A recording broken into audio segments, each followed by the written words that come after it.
Brad Pitt is now demanding access to private messages that were never meant to be seen, and what's hidden inside them could completely change the story everyone thought they knew. Because this isn't just another celebrity business dispute.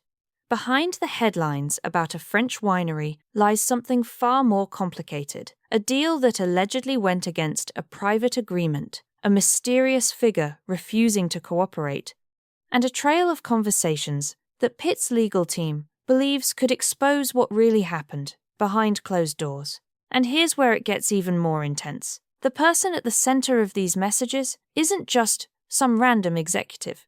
According to reports, he may have first-hand knowledge of how Angelina Jolie quietly sold her share of their multi-million-dollar estate, a move Pitt claims blindsided him completely. Now, with tensions rising again, Pitt is pushing the court to force those messages into the open. But not everyone is willing to talk, and the resistance itself is raising serious questions. Because if there's nothing to hide, why refuse to hand it over? And what those messages might reveal could turn this already messy situation into something far bigger than anyone expected, long before the lawsuits, the headlines, and the accusations. There was Chateau Miraval, a quiet, stunning estate in the south of France that meant far more than just business to both of them. This wasn't just another celebrity investment. It was where they built a life together, where they got married, and where they created a brand that quickly turned into a global success. On the surface, it looked like the one thing they would always share, no matter what happened between them. But behind that picture-perfect image, there was one critical rule, an agreement that neither of them would sell their share unless the other signed off on it. It was supposed to keep things fair and prevent exactly the kind of situation that would later explode into court. Then, in 2021, everything changed. Angelina Jolie made the decision to sell her stake in the winery, and according to Brad Pitt, she did it without his approval. Just like that, the one thing meant to hold them together became the center of a growing legal war. And it wasn't just the sale itself that shocked him, it was who she chose to sell it to. Because that decision would open the door, new players, hidden connections, and a chain of events that no one saw coming. But it wasn't just the sale that caught everyone off guard. It was the buyer that made things far more complicated. Instead of selling her share of Chateau Miraval back to Brad Pitt, or to someone neutral, Angelina Jolie moved forward with a deal involving the wine division of the Stoli Group, a powerful company with global reach and deep industry connections. And almost instantly, that decision raised eyebrows. Because this wasn't just a routine business transaction. Reports suggest Pitt had already made it clear he didn't want to be tied to that particular group. Yet somehow the deal went through anyway, quietly, and without his sign-off. And that's where a new name enters the picture, Alexei Oligarch. He's not a celebrity, and most people had never heard of him before this. But behind the scenes, he may be one of the most important figures in this entire situation. According to Pitt's legal team, Oligarch has direct, first-hand knowledge of how the deal was negotiated and finalized, including the conversations that led up to it. In other words, if anyone knows what really happened during that sale, it could be him. Which is exactly why things took an even stranger turn. Because when Pitt tried to get answers to see the messages, to understand the full story, Oligarch didn't just stay quiet. He refused to cooperate altogether. And that refusal didn't just slow things down. It set off a whole new wave of suspicion. Because when Brad Pitt's legal team tried to bring Alexei Oligarch in for questioning, they expected resistance, but not a complete shutdown.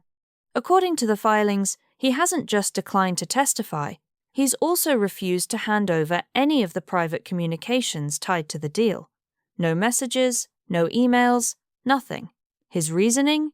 Reports say he's based in Switzerland and believes he can't be legally forced to cooperate. And just like that, one of the most important sources of information in this entire case became completely out of reach.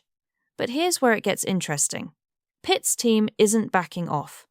In fact, they're doubling down, arguing that these messages are directly connected to the core of the dispute and could reveal exactly how the deal was structured who was involved, and whether boundaries were knowingly crossed. Because from their perspective, this isn't just missing paperwork, it's potentially key evidence. And when someone with that level of insight refuses to speak, it naturally raises a bigger question. What exactly is in those messages that's worth keeping hidden? And that question is what's now pushing this case into even deeper territory, where motives, intentions, and behind-the-scenes decisions are all starting to come under the spotlight.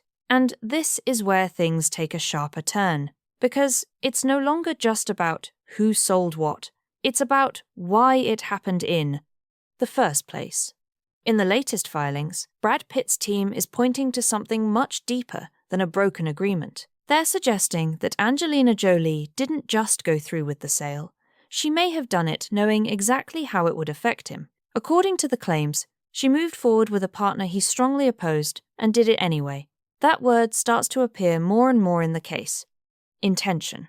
Pitt's side is arguing that this wasn't some rushed business decision or misunderstanding. Instead, they claim the move was calculated, that she knowingly aligned with a group he didn't want to be involved with, potentially to gain leverage or shift control of the winery in a way he couldn't stop.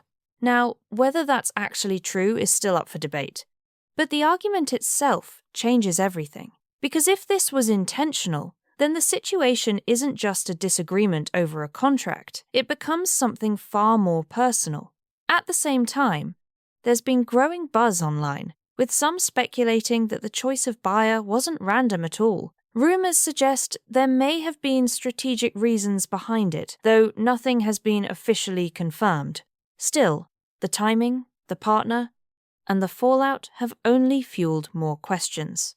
And the more those questions build, the clearer it becomes that this battle isn't just about business anymore.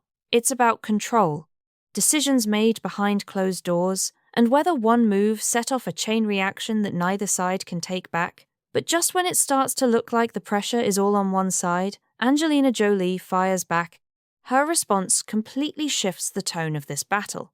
Instead of focusing only on the winery deal, her legal team paints a much bigger picture. They claim this lawsuit isn't just about business disagreements, but part of what they describe as a long-running, deeply personal conflict. In fact, filings suggest she believes Brad Pitt has been engaged in what they call a vindictive campaign against her ever since their split.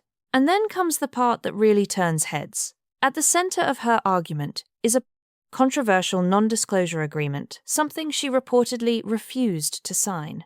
According to her side, this wasn't just a standard business formality. They claim it was designed to keep her silent about certain past events, allegations tied to their private life that had never fully gone away. Now, to be clear, these are claims, and no charges were ultimately filed after investigations at the time. But the fact that these accusations are being brought back into the spotlight adds a whole new layer to the situation, because suddenly, this isn't just about a winery sale anymore. It becomes a story about control, about who gets to speak, and what may have been happening behind the scenes long before the deal ever took place. And online, the reaction has been intense. Some believe this explains everything, that the sale was her way of breaking free completely. Others argue it's a strategic move in an ongoing legal fight. Either way, it's clear both sides are now fighting on very different fronts. And just when it seems like things couldn't get more complicated, the court steps in with a decision that brings even more unexpected details to light. And just when it seemed like the case couldn't get any more tangled, the court dropped a move that caught almost everyone off guard. In a surprising twist, a judge ordered Angelina Jolie to turn over 8 years' worth of non-disclosure agreements, documents that could reveal how she handled confidentiality in her own business and personal dealings over the years. And that's where things take an unexpected turn. Because throughout this battle, one of Jolie's key arguments has been her refusal to sign an NDA tied to the winery deal, something her team framed as a line she wasn't willing to cross. But now, with the court requesting records of her past agreements, the spotlight shifts in a completely different direction. It raises a difficult question. If she's used similar agreements before, what makes this situation different? Of course, there could be valid explanations. not all NDAs are the same, and context matters. But the timing of this order, right in the middle of an already intense legal fight, has only added more fuel to the fire. Online, the reactions have been split. Some see this as a major turning point that could challenge her credibility. Others argue it's being blown out of proportion and doesn't change the core issue. Either way, one thing is clear. This case is no longer just about who sold what, or even why it's about unraveling years of decisions, private agreements, and conflicting narratives that are now being pulled into the open. And while the legal teams battle it out in court, the real impact of all this might be unfolding somewhere far more personal. Amid all the legal filings, courtroom drama, and media speculation, there's another story that rarely makes the headlines: the impact on the family at the center of it all. Brad Pitt and Angelina Jolie share 6 children, ranging from 16 to 23 years old, and even though their divorce was finalized, the fallout from this ongoing battle continues to ripple through their lives. Sources close to Jolie have said she hopes Pitt can finally move on, but as long as lawsuits are still active, the family's peace and healing remain out of reach. On the other side, insiders close to Pitt suggest that Jolie's legal maneuvers have caused tremendous collateral damage, not just emotionally, but also to the people surrounding the family. Every new filing, every disputed communication seems to reopen old wounds and keep tensions simmering. For the children, what was meant to be a private family matter has repeatedly spilled into the public eye, leaving them caught between the headlines and their parents' unresolved disputes. And while both Pitt and Jolie are focused on protecting their own interests, it's clear that the ripple effects extend far beyond contracts and courtrooms. Because even after years of separation, the emotional stakes remain sky high, and every new development only adds another layer of complexity to a family already under intense scrutiny. And as this saga continues, one question lingers. When will it finally end, and can the family ever find the peace they desperately need? So, where does all of this leave us? On paper, Brad Pitt and Angelina Jolie's divorce is long finalized. But the reality is far messier. From the Chateau Miraval sale to the refusal of key witnesses, the explosive allegations, the NDAs, and the ongoing legal battles, it's clear that the conflict is far from over. This isn't just a story about wine, contracts, or celebrity drama. It's about control, power, and decisions made behind closed doors that continue to ripple outward, affecting not only the former couple, but the family they share and everyone around them. And the truth is, we may never know exactly what those private messages contain. What we do know is that the fight over Miraval has become a symbol of everything unresolved between them, a legal and personal chess game that continues to play out in public view. It leaves you wondering, when the dust finally settles, will it ever be about the winery at all? Or has it always been about something much deeper, a struggle for influence, respect, and closure that neither side is willing to give up? One thing is certain. This saga isn't over, and the world will be watching every move. Because, in a story like this, the smallest message, the quietest refusal, could change everything.